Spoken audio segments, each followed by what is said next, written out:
Hi guys, welcome back to Business Statistics. Today we're going to be covering Chapter 12, chi-squares tests for categorical data. So we've seen chi-squares before. What did we use that in? We used that in Chapter 9 when we were doing single variable hypothesis or single sample hypothesis tests for the population variance or the population standard deviation. And the table essentially operated like the t-test. We used an alpha level and a degrees of freedom, and that was that. Okay, this is a little bit different. So we're going to be learning two different applications of the chi-squared test today. Two new applications. One is called the test for goodness of fit, and the other one is test of independence. So they're moderately different than each other, but I think that they're intuitively pretty easy and computationally probably pretty easy as well. You guys go ahead and read over your packet here. So this packet's on Springboard, and you'll be able to download this and print it out and whatnot and write along with me just as you always would. But essentially, we have a formula for the chi-squared goodness of fit statistic, which is given here. Looks like we have chi-squared is equal to the summation from 1 to k of f sub I minus e sub I squared all over e sub I. F sub I is going to be an observed frequency, and e sub I is going to be an expected frequency. Okay, the basic gist of this whole thing is that at least for 12.1, the goodness of fit test, is there's going to be a claim about some categorical data that we have that's saying that, like, we think that this data falls into this distribution. Okay, now this distribution could be explicit, so it could be like an explicitly like discrete style categorical like organization. So basically where we have like a couple of options, and the assumption is that each one of these options has a certain percentage of data in it. So basically we have like this expectation that we're going to have 20% of our data, for this category, 20% of our data for this category, 40% of our data for the next category, and whatever is left for the following category. And so that's our expected. And then we're going to have observed. So then we're going to have actual data. And then we're going to compare that to the expected. And we're going to see, like, is this significant evidence to suggest that this sample doesn't actually follow this population assumption? Okay, and so you can see in the H naught and HA that this is what we're talking about. So H naught, the population follows a blank distribution, so whatever it is that we are looking at. So this could be a distribution that's like explicitly talked about, meaning like there's 5-6 categories, and they assign a certain percentage of the values to each one of those categories. That's going to be like problem 1 that we do. Or that could be saying it follows a normal distribution, and then we have to assign certain percentages to certain categories and how many pieces of data we should feel like fall into certain categories and whatnot. And then HA, the alternative hypothesis, is just that, hey, it doesn't follow that. So as always, we're going to be finding a critical value, and we have k minus 1 degrees of freedom, k being the number of categories, and then just whatever alpha we're using. But yeah, go ahead and read through this, guys, and this is the math jargon, and this sheet says the math jargon in a really good way. But I feel like let's go solve a problem, and then you come back and read it and see if it makes more sense. That's the way that I learn. I assume that's probably the way that most people learn math the best, because a lot of the time the description of it or the math jargon way of describing it isn't clear, and then you do a problem, and then you read the math jargon, and then it's like, oh, okay, I see what they mean by, E sub I is the frequency expected in if the null hypothesis is true.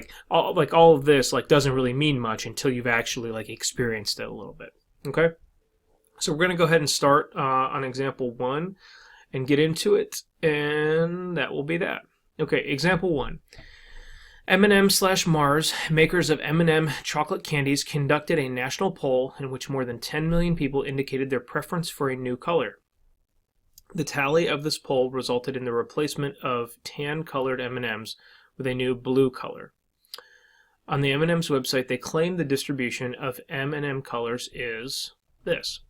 So 13% are brown. So, okay, so first of all, we have 6 different options here. We have brown, yellow, red, orange, green, and blue.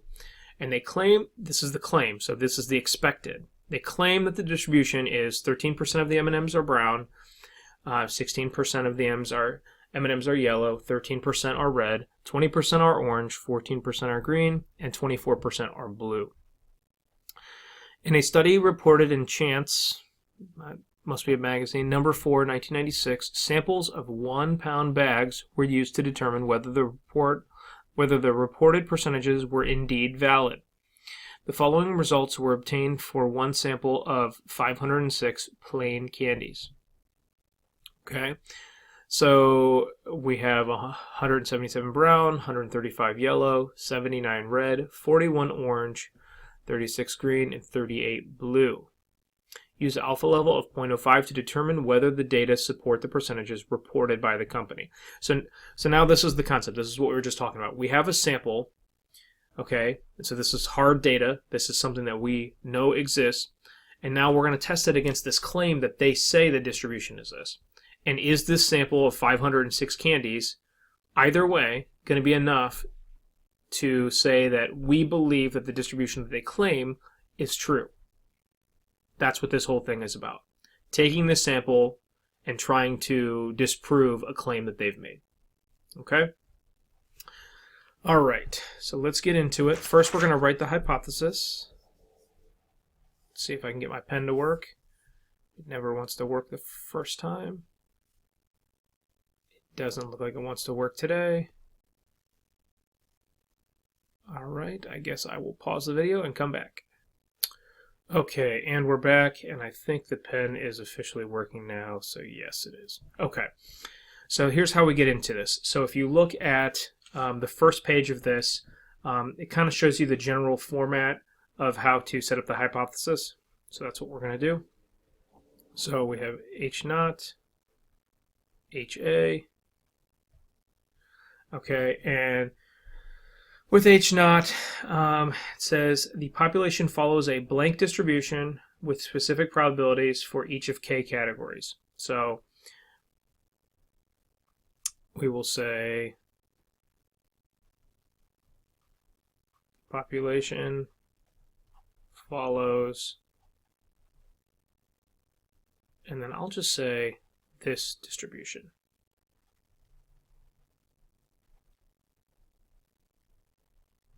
Distribution. Okay. And then I'll just point up to this. So realistically, if you were doing this, you would write out brown 13%, yellow 16%, red 13%, that whole thing. But I just pointed to it. So do as I say, not as I do. Okay, and then HA is essentially at least 1 doesn't equal the proposed value, which is to say that the population does not follow the multinomial distribution.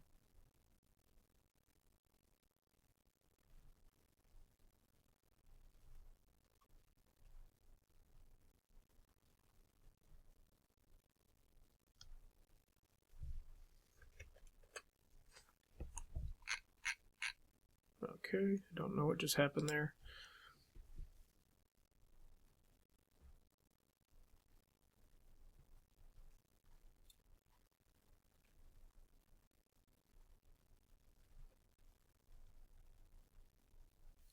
All right, so that's 1.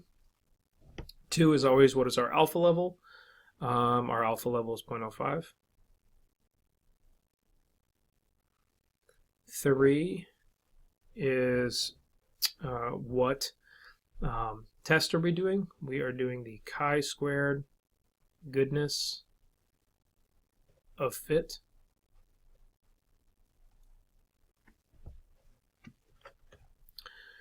Four is establishing our rejection region. Oh, I guess I'll write out what the chi-squared goodness of fit is.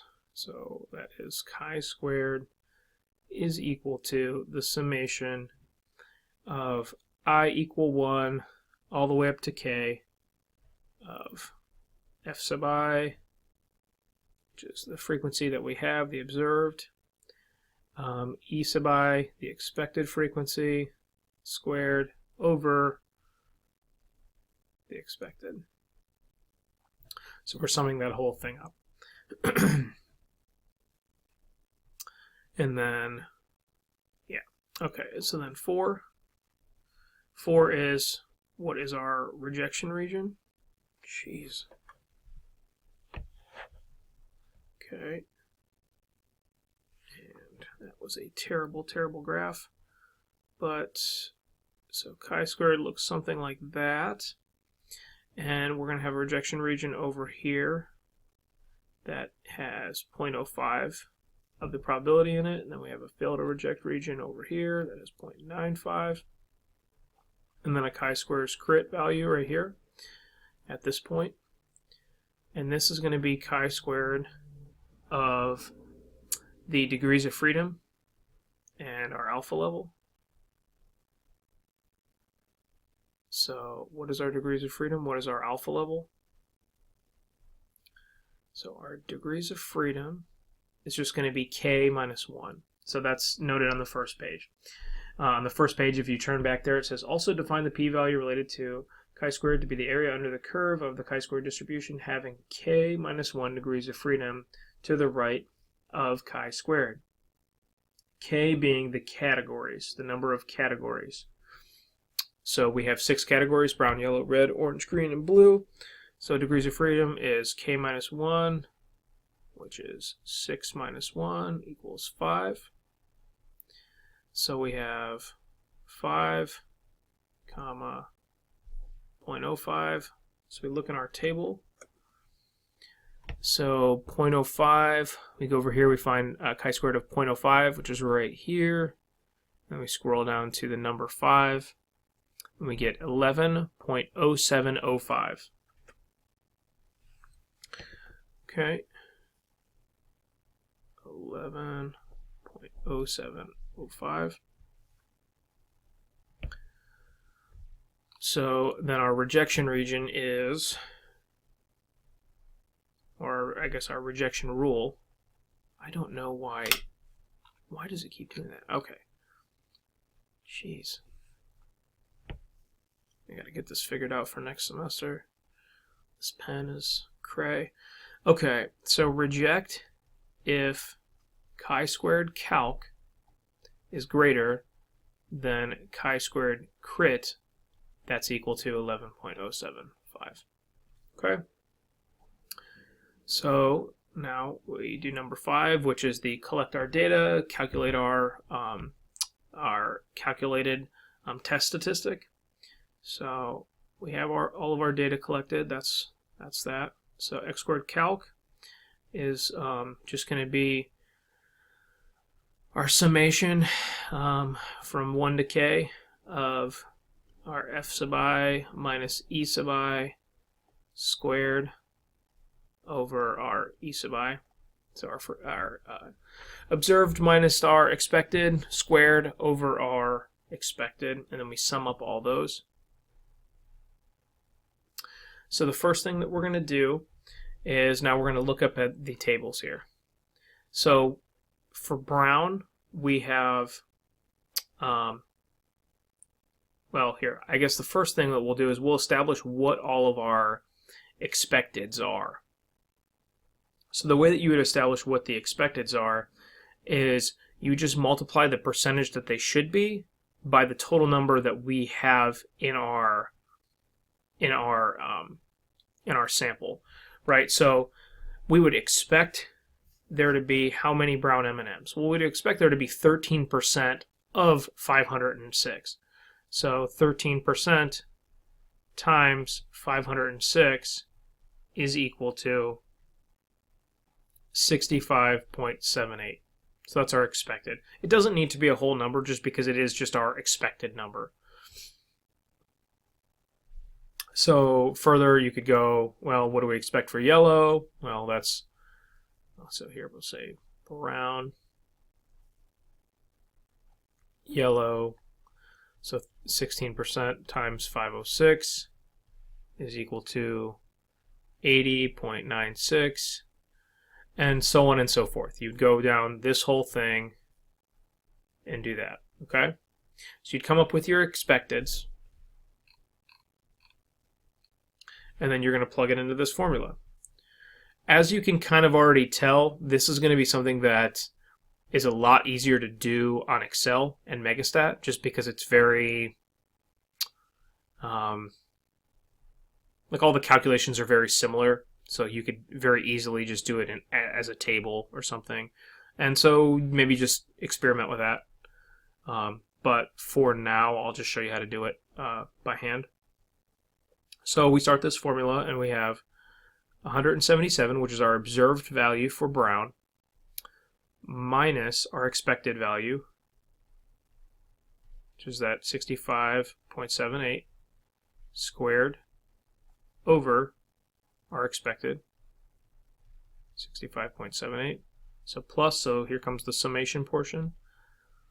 The observed of the yellow minus the expected of the yellow, 80.96 squared over the expected, and so on and so forth. So this was 79, and this one turns out to be 65.78 as well. That should be a 7. Squared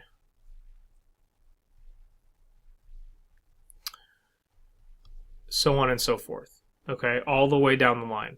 And this is going to give us a number of 337.05. Okay, so this is our xcalc value. And so then it's just, what do we do? Do we reject? Do we not reject? Well, we go back to our rejection rule. Our rule is reject if chi-squared calc is greater than chi-squared crit. Okay, so our chi-squared calc is 337. That is vastly greater than chi-squared crit. So reject, because chi-squared calc greater than chi-squared crit. And again, we're talking about the 337 and the 11, essentially.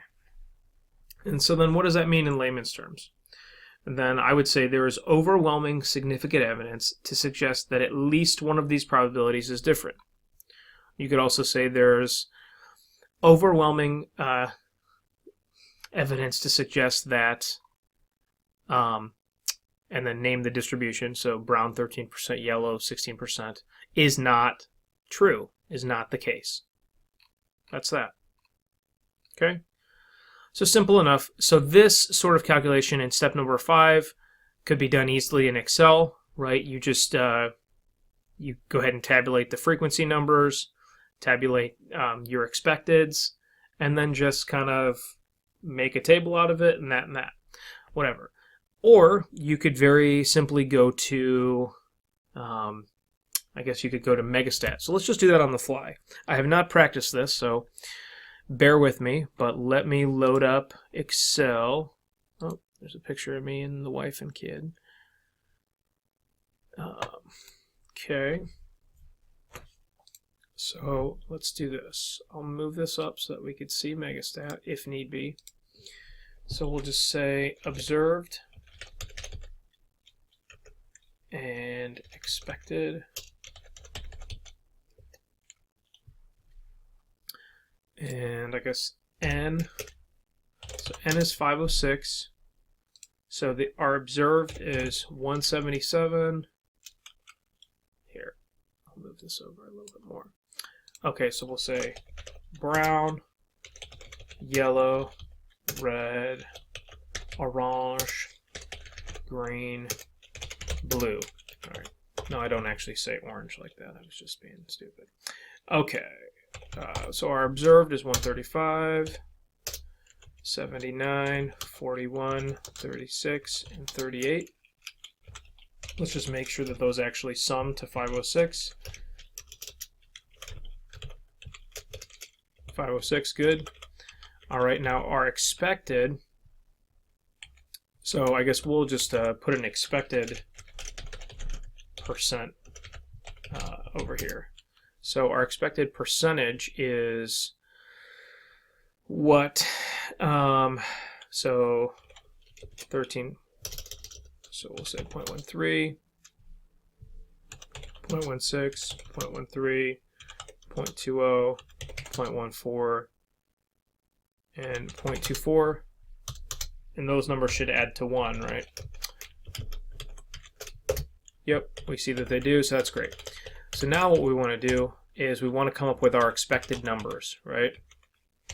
So our expected numbers would just be our n. This is I'm essentially just redoing this problem, but in Excel manually. Okay, so this would just be our n, which if you hit F4, it locks it up, right? Just lock up that cell, times our percentage that it should be. Okay, and then you can just drag this all the way down. Okay. All right, so those are our expecteds. Let's just make sure that this sums to 506 still. It should. Perfect. Perfect. All right. And let's open this up a little bit. Okay, and so then what we could do is just kind of like mimic the formula, right? So we'll mimic this just by saying observed minus expected, which is our f sub I minus our e sub I. So fi minus ei, which is just this minus this. Okay, and then fi ei squared. Okay, and that is just this squared.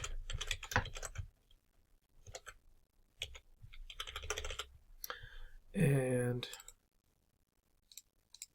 what we have to divide this by the expected again, so we'll just say divided by, that's going to be this divided by this. Okay, so then all of those should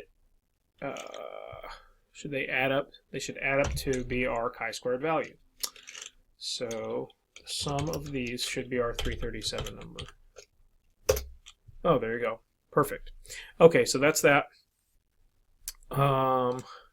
So we get this chi-squared value, so that's that. So we were easily able to replicate this in Excel manually. Now let's try it in Megastat. So literally my first run at this too. So we're going to go to hypothesis test, I believe.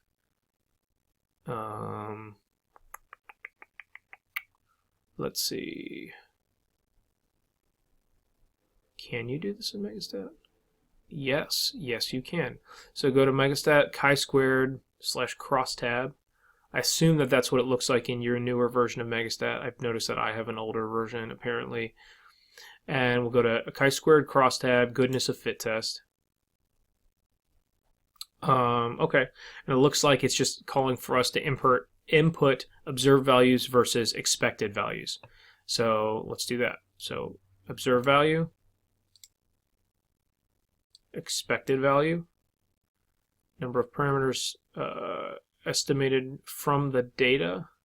I don't really know what that means, so we're just going to click OK. Hopefully it'll work. Boom, there you go. And it just runs the whole thing.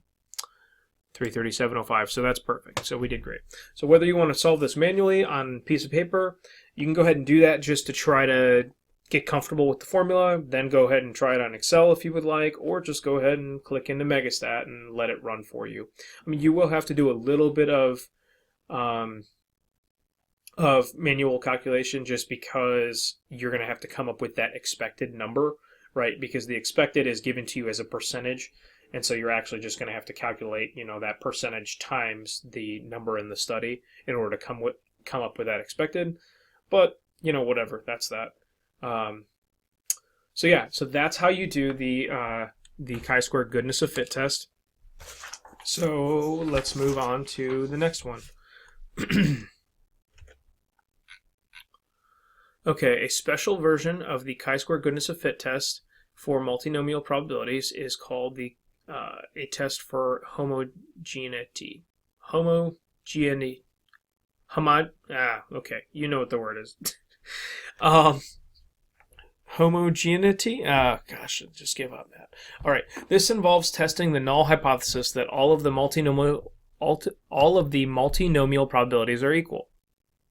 I'm going to get that word right before the end of this. I can't believe that. Homogeneity? There we go. We're going to go with that. Extra credit for somebody who can actually pronounce that word. So that'll test if you're actually listening, right? All right, so example 2, problem 12.9, page 448. The purchase frequencies for 6 different brands of a digital camera are observed at a discount store over 1 month. Carry out a test of homogeneity for these data with alpha level of 0.025. Okay, so do you understand what it is asking? So homogeneity just means that we're assuming that each is equally likely. So as opposed to what we had in the last one where we had very explicit given likelihoods that were expected. So we had 13%, 16%, 13%, 20%.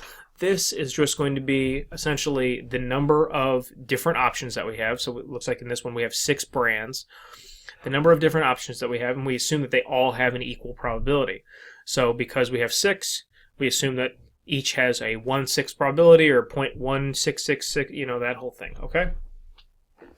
So this is essentially the exact same test as before, but it's just much simpler in terms of what our expecteds are because all the probabilities are set to the exact same thing, okay? And it makes it a little bit easier to write the hypothesis test too. So we'll just get into it. We have H naught, HA, and H naught is all P of i's are 1/6, and HA is at least 1 isn't. But of course, if 1 isn't, then you know that multiple aren't as well, just logically, okay? So 2, what is our alpha level? Our alpha level is given to us kind of randomly. It's a 0.025, so we're just going to go with it. That's fine. And then our test is going to be chi-squared goodness of fit. And then I guess we can write the formula out. Chi-squared is equal to I of 1 to the k, or all the way up to k of f sub I minus e sub I squared e sub I. And then 4, let's establish our rejection region. Let's see if I can write this graph better this time. A little bit. Okay, so here is our rejection region. Jeez, I just took up so much. FTR, so this is going to not be 95% like normal. It's going to be 97.5, right, because this is 0.025. So now we're going to have a chi-squared.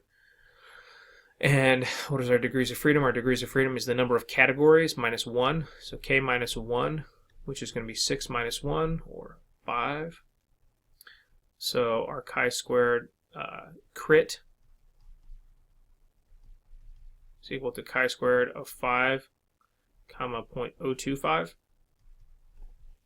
So let's go here. We just scroll over to 0.025 and then down to 5, and we get 12.8325.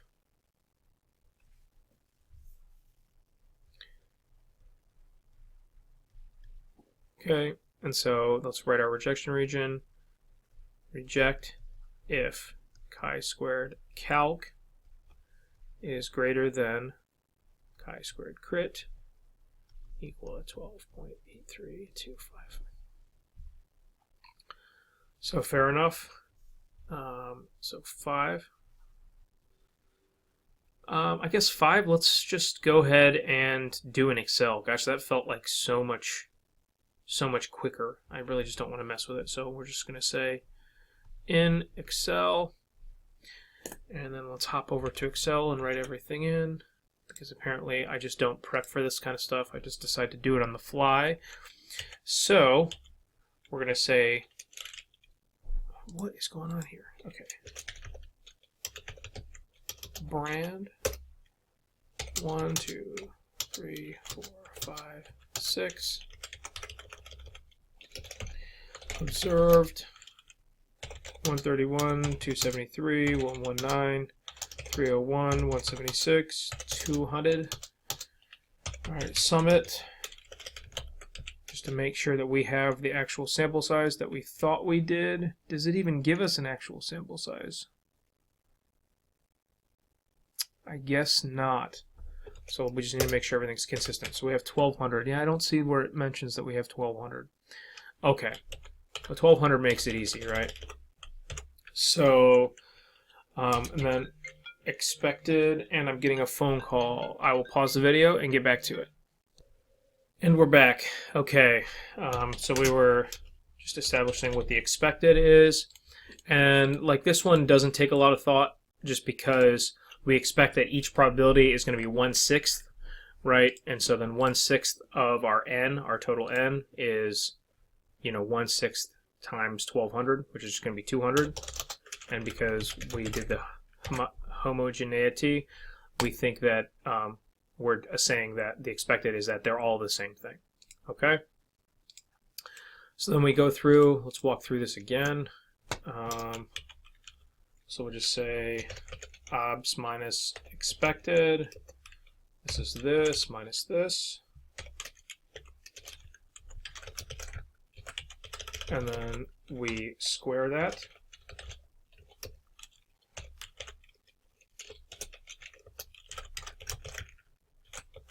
Right. And then we divide it by expected. Okay.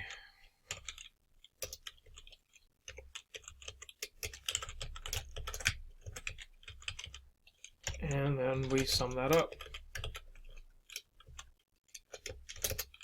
Okay, so that should be our chi-squared calc value. Looking at my sheet, that is actually the case. And so then we go back here. So we say in Excel, but we got 137.14. And so what do? We reject because chi-squared calc is greater than chi-squared crit. 137 is greater than 12.8325. And then what does that mean? Significant evidence exists to suggest that at least one probability is different, and therefore it is not homogeneous. Okay, so let's just go ahead and run that in Megastat, make sure we get everything the same. So we go up to Megastat and chi-squared crosstab, goodness of fit test, and then observed and expected, and okay. Boom. 137.14, perfect. Degrees of freedom, and look at how tiny that p-value is. So that suggests that the chances of us being wrong are 7.25 to the 7.25 times 10 to the negative 28, so impossible.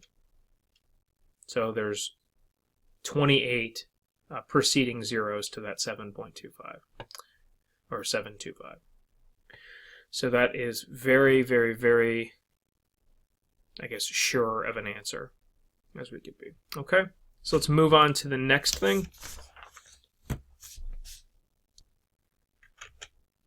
Okay, so the next is the chi-squared test for independence. Okay, so this is essentially like the two-sample version of the goodness of fit that we just did. So the goodness of fit, we had like an expected, essentially an expected value or an expected population proportion that we were comparing something to. right? And so we had a sample, we compared it to the expected nature of it, and we said, hey, using our test statistic, is this enough evidence to suggest that this proposed population proportion this proposed population proportion is actually accurate? Okay, this is now testing for independence. This is saying that we have tabular data and we have categories like by row and by column, and we assume that they're independent. Okay, and this is just testing whether or not they're actually independent. Okay, so we essentially have the exact same formula. Okay, so we're going to have an expected, or we're going to have an observed frequency minus an expected squared all over the expected. Now the way that we come about this, because we have two different aspects, two different essentially assumed independent variables going on here, as we come up with the expected in a different way. And that's essentially how it's going to go. And then the degrees of freedom is calculated a little bit differerly. Okay? So the degrees of freedom is going to be the number of rows minus 1 times the number of columns minus 1. So that's how we're going to find our chi-squared calc. So as always, let me know if you have questions about this, but let's go and do the problem first, and then you guys can ask your questions and all that good stuff, okay? Okay. All right. So, okay, 3 suppliers of the same part provided the information below on quality. Use it and use it in an alpha level of 0.01 to test whether the quality and supplier are related. Okay, so the assumption is that they're not related. So not related means independent, right? So let me move this down. No, I'll keep it up there. Related is essentially the alternative hypothesis. Independent is the null hypothesis, right? So we have this table. These tables are sort of the same thing. I'm not actually quite sure why we have the second table. It looks like the second table just... Yeah, I don't really know why we have the second table. Just look at this first table. So this first table has everything sorted by supplier and by quality. Okay, and basically what we're looking for is, is the quality and the supplier independent of one another, or is it not? That's that. Okay, so the way that we come up with the expected is we multiply the number of parts, so the number of good parts times the number of parts for the specific supplier, and then we divide it by the total number of parts, and that's going to get us an expected for each portion of the table. So we have 9 data points in here. We have good A, good B, good C, minor A, minor B, minor C, major A, major B, major C. So we have 9 different pieces in here, and then the rest are totals. So the way that we come up with our expecteds is just multiplying the total of each column. So they're marginal. I don't want to call them probabilities because they're not probabilities, but they're marginal totals. Multiplying their marginal totals by one another and dividing them by the total number of parts, and that's going to give us our expected number. Okay, and then we're just going to go through the process for each of these, right? So it's kind of cool the way that, I guess a lot of the work has been done for us, it seems. All right, so I'll go ahead and show you how we got some of these numbers, and then that'll make it easier. So this 86.52 number, I'll just show you this one. So 86.52 is just going to be, note that it is, okay, so they don't even label this, that's fine. So basically what we're going to be doing is we're going to be doing 9 calculations in this summation, right? So this, okay, let's just go ahead and start the hypothesis test first. So we are going to say So yeah, so don't mind this stuff off the bat. We're going to say we have an H naught and an HA, and the H naught is that rows and that's not, yeah, so it's rows and columns are independent, and HA is they're not independent, or there is an association. Okay, and then number 2, what alpha level are we using? We are using 0.01. Okay, and number 3, this is the chi-squared, what did we call that one?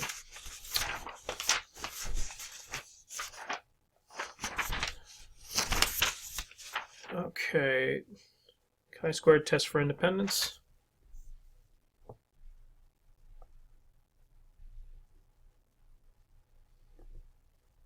And then we can write the formula if we would like.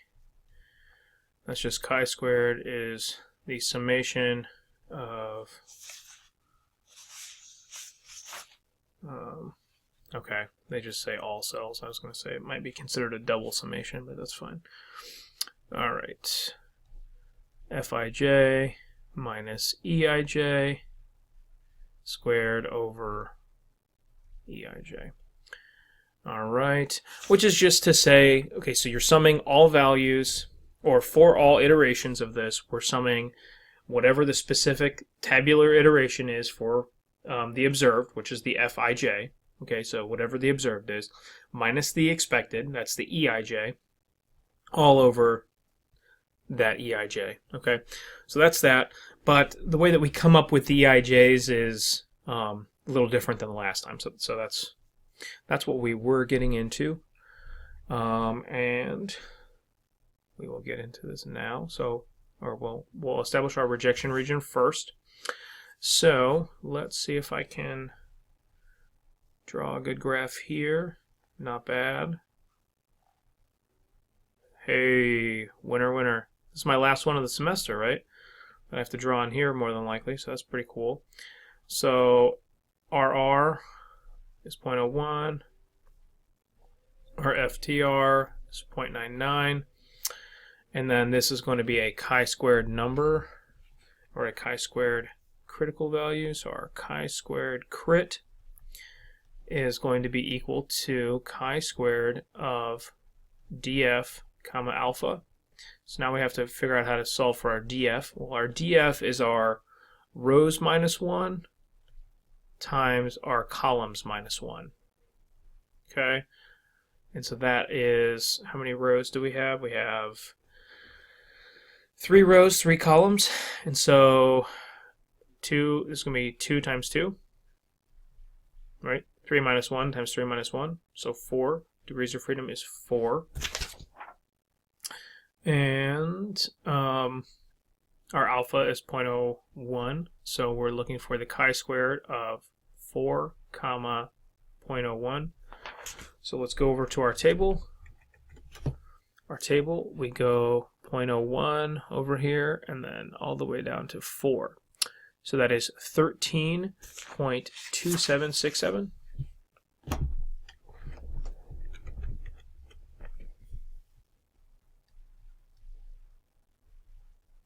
Okay, so that's that. And oh, I didn't realize we had a 4th example. Yeah, I don't think we're going to do the 4th example. I'm pretty sure we're just going to end with this. But okay. So then we reject if chi-squared calc is greater than chi-squared crit, which is equal to 13.2767, right? So just kind of standard. And so then now we actually have to run our calc. So let me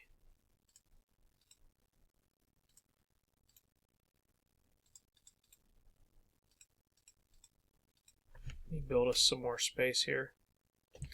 Actually, why don't I just run it in Excel just as per as per usual, because I think it's just easier in Excel. All right, so let's run it in Excel, and let's do that. So sheet number 3, I guess we'll make a new sheet. So let's find our data. If you guys would like to do this and follow along, that's fine. Go ahead, pause the video whenever necessary. Kind of doing this on the fly. I wasn't planning on recording videos today, but got an opportunity to do so. And a very short window to get this in. So just want to get it in, and I think the chapter 10 or the chapter 12 material is easy enough to where you know, the examples kind of explain themselves. I don't really need to do a lot of teaching on it. That's not to say, though, if you have questions, you shouldn't ask them. Don't feel like that. I just these kind of just work. Okay, so this is our data. So we have supplier up here, and I'm getting another phone call, and then we have quality over here. All right, I will take that. Hold on, guys. Okay, and we're back. No more phone calls, hopefully. That was the wife. We're picking out paint colors for the guest room. So, yeah. Anyways, okay, so we have all the data down. We'll go ahead and let's sum some of these rows and columns. Okay. Okay. And whoopsie daisy.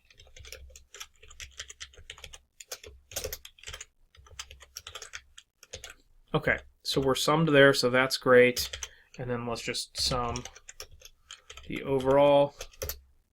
Perfect. So that matches the table that we have in the sheet, so that's fantastic. So what we want to do is we want to come up with the expecteds. So go to the last sheet, or I guess page 6. It's the last sheet in what I have, so I guess I didn't plan to do the last example, or that means that I didn't do the last example from last semester. I just hadn't edited the sheet prior to loading it. That's fine. So if you guys want extra practice, that sheet is out there, or that, you know, the extra portion of the worksheet is out there. But yeah, let's look at this problem. So we have, looks like a table of observed, expected, so we're on page 6, guys. And then this F minus E squared. Where's the caret? There. Divided by E, that whole thing. And then running sum. We don't really need a running sum. We'll just sum it at the end. All right, so basically this observed column is just going to be going through it and writing out every single piece of data. It doesn't really matter what order you do it in, but yeah, that's that. So we have 80, 3, 17, 170, 18, 7, 135, 6, and 9. So those are observed. That's our hard data. Now our expected. This is a little bit tricky to calculate. So this is just going to be the marginal totals multiplied together for each individual and then divided by the actual total. All right, so if we're in column good, we go all the way over to its marginal. Boom. That times, because we're in now if we're in column A. So if we're looking at 80, we're in column good, and we're in column A. So that total. And then we divide that whole thing by the total. So 86.52 essentially, just like they have. And I think I might have to do these kind of manually the whole time, which is annoying, but whatever, just because they did it in like a rundown. So, all right, so we'll do this divided by or times this divided by this, and that equals what they have. And so then this times this divided by this, that's good too. And this times this divided by this. So that denominator's not going to change, so that's good. And this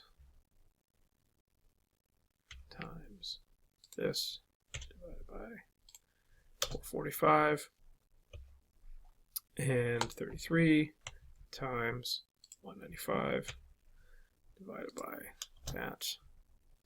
Still looking good, still looking good. And then we have, so what are we at? 135. So this times this. Yes. And 27.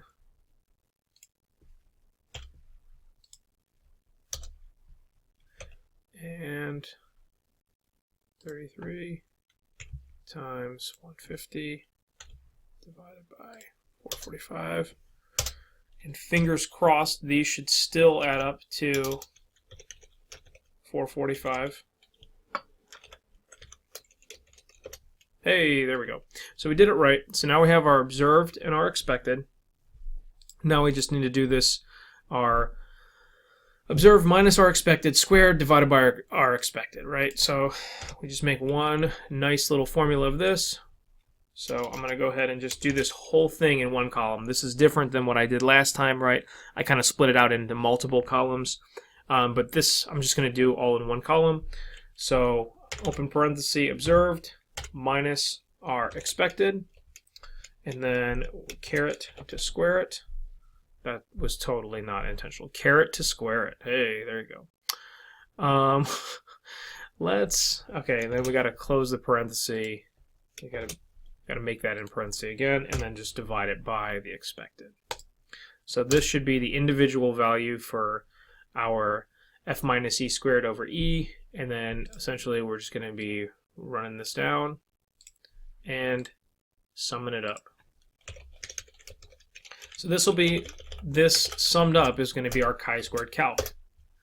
So we get 23.176. Okay, so this is our chi-squared calc. Go back here. Okay, chi-squared calc, how does that compare? Let's see here. Doesn't recognize that I have the pen yet. Okay, so 5, we'll say in Excel.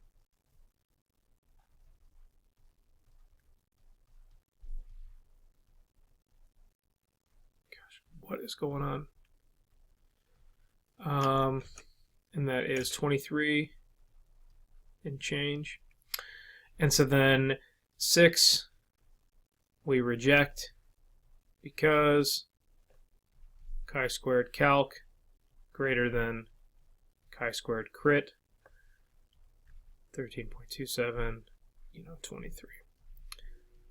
Perfect. And so then what does that mean? There's significant evidence to suggest that there is some association between rows and columns. Okay, so let's just do this in Megastat real quick. We'll figure this out together. So we go up to Megastat and chi-squared, and I assume it is now going to be contingency table. Yeah, so let's do that. Okay, and it says input range may include row column headings, but not the totals. So we can do that or not. I'm not going to include them. I'm just going to include data.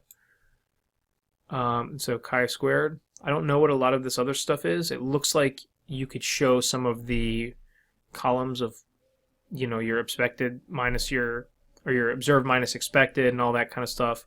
Yeah, let's click it. We'll just do that. We'll see what happens here. See if it gives us what we want. 23.18. What did we get? 23.18. Boom. So output, we're going to look at this again. And it went ahead and it just tabulated all this stuff. So it gave us our stats inside of our table as well. Let's run this again. So I'm going to go back and just run it again, and I'm going to remove some of this nonsense. Okay. So, contingency table, and I'll remove this O minus E, and then we'll just leave this in because this is actually like our This is actually our chi-squared number for each portion of the table.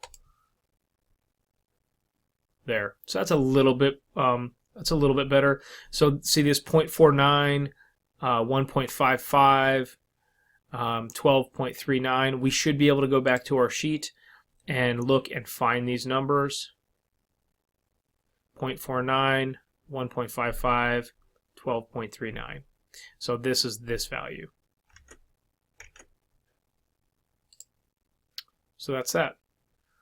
So as you can see, we had a very strong chi-squared reading, which then produces a very, very, very small p-value, right? So we're rejecting.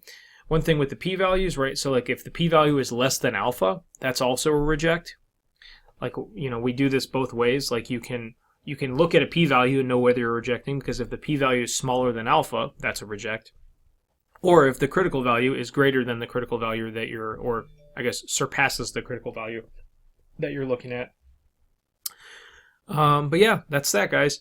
So go ahead and run through this and try these problems out. Follow along with the video. Pause when you need to pause. I guess it doesn't do you any good by me telling you this at the end of the video, because presumably you would have already watched it. But yeah, ask me any question on the discussion boards that you guys have. Email them to me, whatnot. But yeah, know this chapter 12 stuff, because there may or may not be a mini extra credit project. I'm not quite sure what I'm going to do yet with that, because you guys have a lot of work toward the end of the semester, and I don't want to just bog you down, even if it is an opportunity to kind of get ahead. So I'll think about it. Maybe give me your input if you would like to. But yeah, until next time, hope you guys found this video informative. But yeah, I'll be releasing all the homeworks and whatnot very soon, and that's that. Thanks so much, guys. Last lecture of the semester. All right, take care. Bye.